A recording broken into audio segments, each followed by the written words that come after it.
Across the sun-baked deserts of Nevada, there lies a stretch of land so restricted that even its airspace has a nickname whispered by pilots: Dreamland. The world calls it Area 51. And for decades, Americans have argued over what really happens behind those fences. Miles of dust-covered runways shimmer under the heat as watchtowers glint against the endless sky.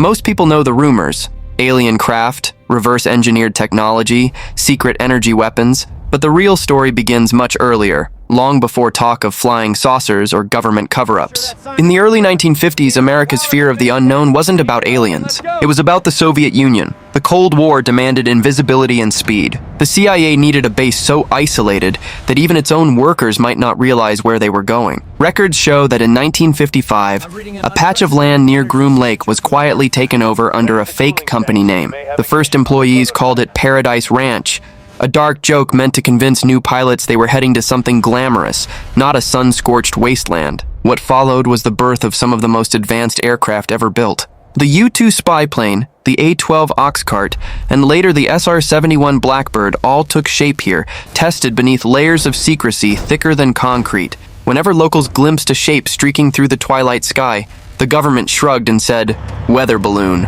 Those words became the cover for almost anything unexplainable. Over time, the cover itself grew bigger than the truth. As new generations arrived, Area 51 turned into a cultural code for secrecy itself.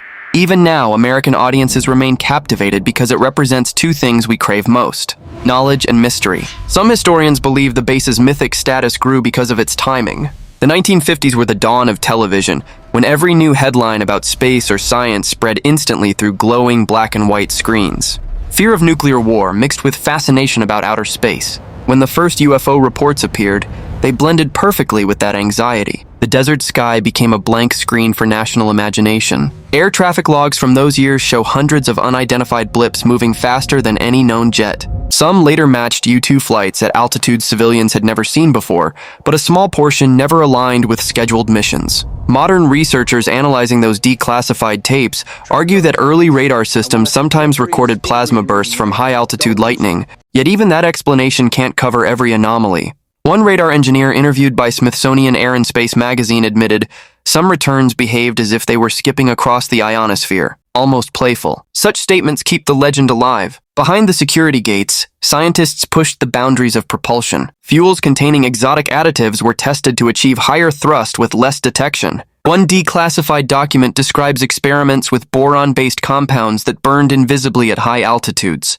The fumes were so toxic that pilots wore triple-layered suits, explaining the later stories about biological containment gear. It wasn't alien. It was chemistry taken to dangerous extremes. Yet the human mind connects patterns where none exist, and stories began to spiral beyond logic. A truck driver delivering supplies once told a Las Vegas newspaper that he saw metal discs stacked inside a hangar under tarps. Others swore they watched glowing objects rise silently from the valley floor.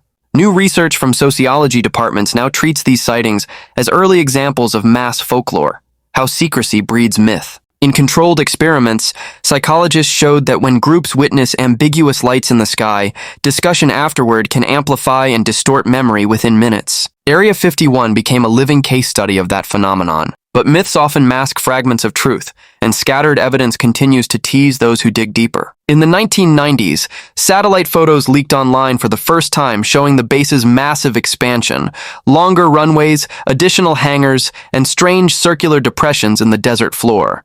Engineers speculated these could be testing pits for vertical takeoff craft. Soon after, eyewitnesses from nearby Rachel, Nevada, reported orange flares moving in perfect formation over the mountains, disappearing as though swallowed by the horizon. New thermographic analyses conducted by amateur astronomers decades later confirmed that heat plumes often appear above Groom Lake around 2 a.m., aligning with local sighting times. Officially, they're attributed to nocturnal flight trials, but the consistency of the pattern fascinates both scientists and storytellers alike. In 2013, the CIA finally acknowledged Area 51's existence through a batch of declassified U-2 documents. Yet the admission raised more questions than it answered. It proved the base was real, but said nothing about current operations.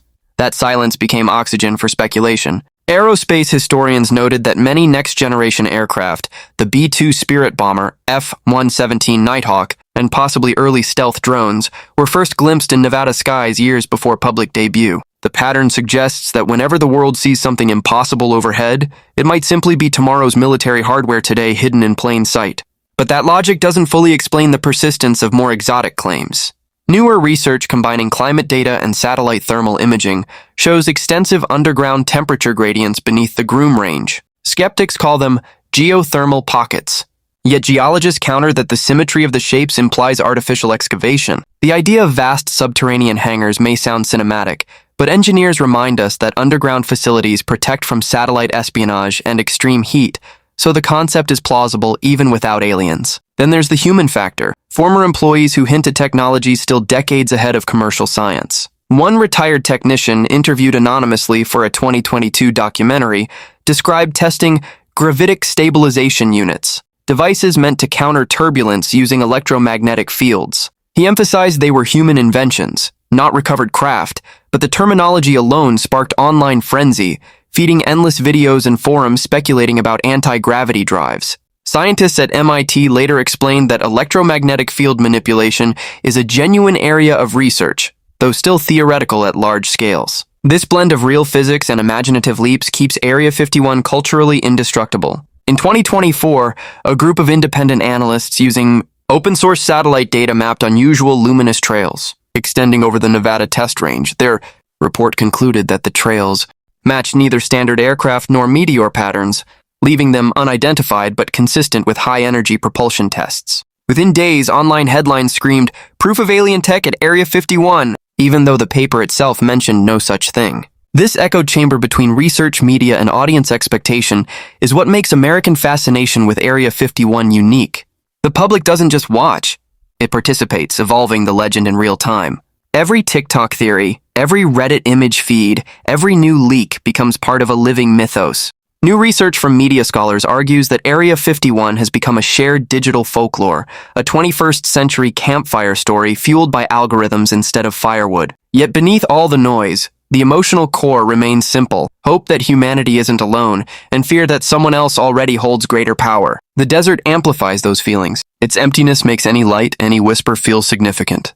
Drivers on Highway 375, the extraterrestrial highway, still pull over at night to film faint movements across the sky. Optical illusions or not, those shaky phone videos rack up millions of views because each viewer imagines, maybe this time it's real. Cognitive scientists studying why such content hooks audiences found that uncertainty triggers dopamine release in the brain, the same mechanism that makes mystery and suspense irresistible. That chemistry keeps viewers glued, just as secrecy kept workers silent decades ago. Area 51 isn't merely a location anymore. It's a psychological mirror reflecting how Americans process curiosity and control. In an age of transparency, we still yearn for the unknowable. And that is perhaps the most shocking research of all, that mystery itself is the fuel driving innovation, belief, and storytelling across generations. The deeper researchers look, the more Area 51 becomes less about aliens and more about the nature of secrecy itself. Secrecy is oxygen for imagination, and nowhere on Earth does it burn brighter than in that dry corner of Nevada. Desert wind rattles through abandoned hangars, mirages shimmer across endless salt flats. And every few years a new rumor arrives, a whistleblower, a leaked photograph, a strange light over Groom Lake that feeds the modern folklore of the unknown. Some engineers who once worked there have begun to speak carefully and without names. They describe nights when prototype aircraft sliced through the darkness at speeds no civilian jet could match. They talk about sensors so sensitive they could map an entire city from 30,000 feet, about drones designed decades before the world even heard the word drone. Others recall how the government built dummy runways and fake hangars to hide real operations, creating a labyrinth of illusion. The point was never to show strength, but to make everyone guess what strength really looked like. Outside the fences, locals learned to live with mystery. They saw convoys rolling down empty highways under armed escort, watched silent lights hover over the mountains and vanish as if swallowed by the night sky. Some said it was alien technology. Others insisted it was human ingenuity pushed beyond its limit. But whichever version you believe, both stories say the same thing. Area 51 is where curiosity meets control, where people try to know what they're not supposed to know. Over the decades, satellite images revealed more and more of the base, expanded runways, new hangars, an entire grid of roads carved into the desert. But every revelation led to new questions. What are they testing now? What future is being designed in secret while the rest of the world sleeps? When the U-2 and SR-71 programs ended, people thought the legend might fade. Yet the mystery only grew. shifting from spy planes to unmanned systems, quantum radar, even rumored anti-gravity propulsion. Some physicists dismissed it as science fiction. Others quietly admitted that experimental physics sometimes produces results that look like magic until explained. Even the CIA's declassified documents only sharpened the intrigue. They confirmed that Area 51 existed, but not what currently lives inside its restricted perimeter. And that thin line between admission and silence is what keeps the myth alive. Today, with satellites mapping every inch of Earth, you'd think no secret could survive. Yet Groom Lake remains one of the few places that resists total exposure. Airspace above it is still forbidden. Images are blurred on official maps. Guards patrol miles beyond the main gate, ready to intercept anyone who dares approach. And online, thousands of people dissect every photo, every shadow, every pixel, searching for meaning. The fascination has even become part of American identity, proof of how mystery itself fuels progress. The race to understand the unknown gave birth to technologies once dismissed as impossible. The stealth coatings that make modern jets nearly invisible to radar were first tested under Area 51's skies. Night vision optics, remote piloted craft, composite materials, all owe pieces of their evolution to experiments that happened behind those fences. So whether aliens ever landed there almost doesn't matter. The real story is how human ambition hides in plain sight, masked by myths it helped create. Each generation projects its fears and hopes onto that patch of desert. In the Cold War, it symbolized survival. In the digital age, it stands for distrust of authority. In popular culture, it represents the boundary between reality and imagination. Maybe that's the true power of Area 51. Not what it hides, but what it inspires. Mystery keeps science moving forward, because every time someone says impossible, someone else starts building proof otherwise. As night falls over Nevada and the wind whistles through the dry sagebrush, red warning lights blink across the perimeter fence, a silent heartbeat in the desert. The guards remain unseen, the cameras unblinking. The world beyond the fence sleeps, comforted by stories of little green men and alien ships. But somewhere inside those hangars, engineers are still awake, pushing equations into the unknown, designing tomorrow's sky. The next aircraft that defies physics might already exist, camouflaged by silence, waiting for dawn. When it finally appears, maybe people will once again call it otherworldly, because that's what progress always looks like before it's understood. And so the cycle continues. Rumor births wonder, wonder fuels research, research creates new secrets, and secrecy gives birth to new legends. Area 51 is less a place than a mirror reflecting everything humanity hungers to know but fears to discover. From the first atomic tests to the edge of space travel, the desert has always been our laboratory of dreams, our proving ground for imagination. Somewhere beyond those gates, the next legend is being born right now, quietly, efficiently, without headlines. Years from now, when it finally steps into the light, people will once again look back at Groom Lake and realize the truth was hiding there all along, disguised as myth, because that's how humanity protects its most powerful inventions, by surrounding them with disbelief. And until that disbelief fades, the story of Area 51 will never end.